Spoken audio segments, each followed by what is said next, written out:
Merhaba arkadaşlar, kanalıma hoş. Bugün sizinle inşaatçılık oynayacağız. Hadi başlayalım.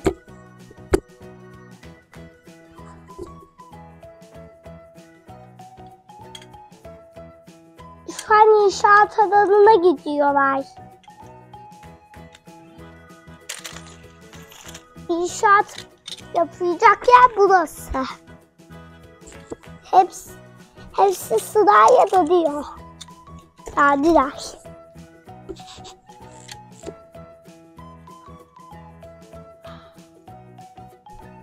Şimdi buraya kocaman bir ev yapacağız.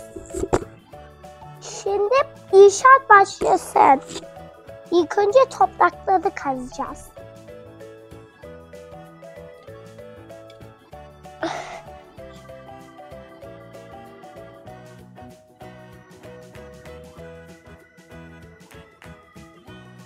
Kazıp kamyona doğru diyorum.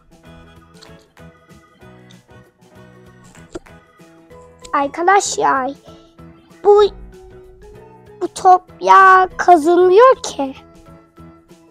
İçinde bir şey var sanki. Burada zaten üstünü kazarım. Bakın neymiş.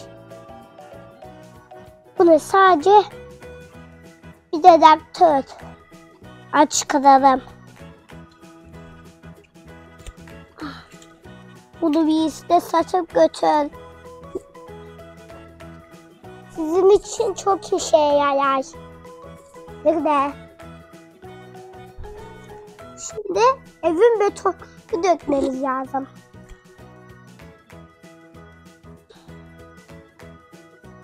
Beton hazırlanıyor. Hazırlandı, döküyoruz.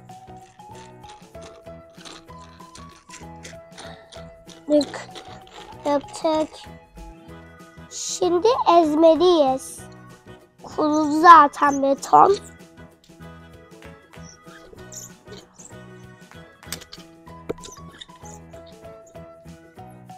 Şimdi evin arabasını tamir ediyorum. İlk önce tekerlek geçirelim. Büyük kepçe suda sende. Tekerlek ay. Şuraya bırak. Sırayı sonuncu tekerlek. Şimdi gördüğünüz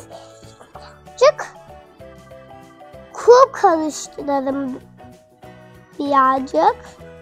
Beton dökelim kuma. Ona da kamyonun kasasına koyalım.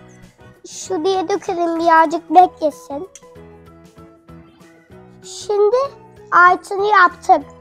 Altını bir yere koyalım. Şuraya koyduk. Aynı şekilde çatısını da yapacağız arabanın. Şimdi kum koy. Şimdi bırak. Beton dök. Yine aynı şekil. Kuru. Tekerleğini de yerleştirelim şimdi. Büyük kepçe yine sende.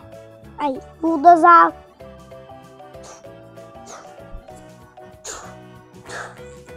Evet arkadaşlar, bitirdik. Hadi bayıra.